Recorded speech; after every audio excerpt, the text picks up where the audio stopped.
ایک دفعہ نا حضرت ابو بکر صدیق اور جناب عمر فاروق کی نا کسی بات میں شکر رنجی ہو گئی، اختلاف رائے ہو گیا، تو جناب عمر ذرا ڈاڈی طبیعت کے بندے تھے، ڈانٹ دیا ابو بکر صدیق کو۔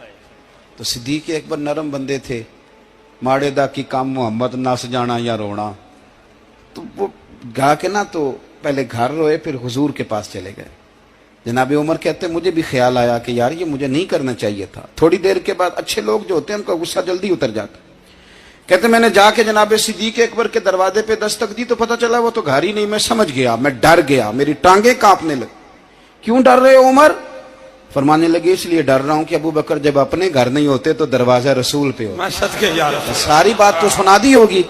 فرماتے ہیں میں نبی پاک کی بارگاہ میں پہنچا، سامنے ابو بکر بیٹھے ہیں، پشت مبارک میرے کریم رسول کی کعبے کی جانب، چہرہ صدیق اکبر کی جانب، دونوں کی گردنیں جھکی ہوئی۔ جناب عمر پاک فرماتے ہیں کہ میں بیٹھا تھا اور سوچ رہا تھا، سلام لی، جواب ملا، پر گردنیں نہیں اٹھائیں دونوں نے، مقدس گردنیں جھکی رہی۔ میں سوچ رہا تھا کہ اب حضور مجھے ڈانٹیں گے تو میں صدیق کے پیر پکڑوں گا، میں علی کو سفارشی بناؤں گا، میں منت کروں گا، لیکن کوئی بولے تو بات بنے نا۔ کہتے ہیں جب دیر ہو گئی، یہ سکوت بھی بڑا مشکل ہوتا ہے، اوہو اگر کبھی وہ چپ کر جائے تو یہ بھی بڑا مسئلہ ہے، محبوب بھی چپ کر جائے۔ کہتے میں بڑا پریشان ہوا، جب میرا کلیجہ منہ کو آیا نا تو جناب عمر کہتے میں بولنے لگا تو آنسو میرے پہلے نکل گئے۔ اللہ اکبر۔ کہ میں نے رو کے کہا سونیا بھول گیا تھا، میں گیا تھا ابو بکر کے گھر معافی مانگنے، پر یہ یہاں آ گئے۔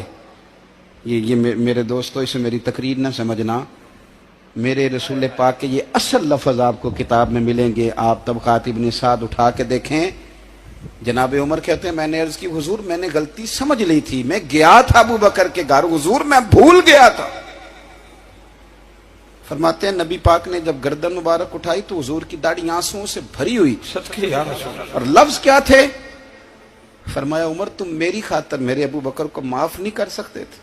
اب بات کو سمجھیں، یہ نہیں فرمایا ابو بکر نے غلطی نہیں کی، فرمایا چھوڑ نہیں سکتے تھے، تم میری وجہ سے میرے صاحب کو چھوڑ نہیں سکتے تھے۔ پھر حضور نے فرمایا عمر یہ سارا مکہ تلواریں لے کے مجھے قتل کرنے آتا تھا، یار یہ اکیلا تھا، اس نے کھول کے بازو کہا تھا کہ جو حضور تک جائے گا میری لاش سے گزر کے جائے گا۔ فرمایا دنیا بھول جاتی ہے، مجھے یاد ہے ابو بکر صدیق نے مال بھی دیا، اولاد بھی دی، میری خاطر چھوڑ نہیں سکتے تھے؟ جناب عمر کہتے ہیں میں اس کے بعد سمجھ گیا کہ میرے مصطفیٰ کی رضا اسی میں ہے کہ ابو بکر کو راضی رکھا جائے۔ سبحان اللہ۔ آپ مہربانی سنو، اب فوراً سنو، فوراً اس کے بعد نبی پاک علیہ السلام نا شارع ہیں دین کے، حضور جو چاہیں کسی کے لیے حلال کر دیں اور جو چاہیں کسی پر حرام کر دیں۔ ایک شخص نے کہا تھا حضور 3 نمازیں پڑھوں گا، اس شرط پر مسلمان ہوتا ہوں۔ فرمایا 3 ہی پڑھنا، کلمہ تو پڑھنا۔ حضور شارع ہیں، علماء اس لفظ کو جانتے ہیں، میں زیادہ کھولتا نہیں۔ ہر شخص کو اجازت ہے، اگر حقوق ادا کر سکتا ہے تو ایک وقت میں 4 نکاح کرے، اسے اجازت ہے۔ اگر حق دے سکتا ہے تو اجازت ہے۔ مولا علی نے بھی ارادہ کیا سیدہ کی موجودگی میں اللہ کہ میں دوسرا نکاح کر لوں، ساری کائنات کو اجازت ہے۔ تو سیدہ فاطمہ کے دل کو نہ تکلیف ہوئی، دوڑی آئی حضور کی بارگاہ میں۔ بی بی صاحبہ نے زندگی بھر کھل کے کوئی بات نہیں کی، آج بھی آئیں تو چپ کر کے بیٹھ گئیں۔ بیٹیاں بڑی پیاری ہوتی ہیں، ابا ہی انہیں بگاڑتا ہے، لاڈ ابا ہی دیکھتا ہے، کیا کریں مجبوری ہے۔ تو پھر میں نے دیکھا ہے بڑے بڑے سیانے ابے سگی بہن کے بیٹے کو بھی رشتہ دے کے نا، چاہے پالا بھی بھانجا خود ہی ہو، تو گھر جا کے معافی مانگتے ہیں، پتر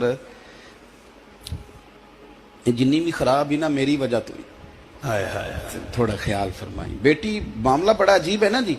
تو سرور کائنات کے پاس سید آئیں تو تھوڑے آنسو آنکھوں میں آئے۔ فرمایا فاطمہ کیا ہوا؟ عرض کی حضور کچھ بھی نہیں، سب کو جائز ہے تو علی کو بھی تو جائز ہے نا، نکاح کرنا چاہ رہے ہیں۔ حضور نے خطبہ دے دیا، مسجد میں لوگ جمع کر لیے۔ آج کس لیے اجتماع ہے؟ جہاد کی تیاری ہے، کوئی نئی آیت آئی ہے؟ فرمایا آؤ سارے مسجد میں۔ خطبہ کتنا مختصر سا، توجہ ہے میرے بھائیوں کی؟ ادھر دیکھو، میرے مختصر سا خطبہ، 2 حرفی بات،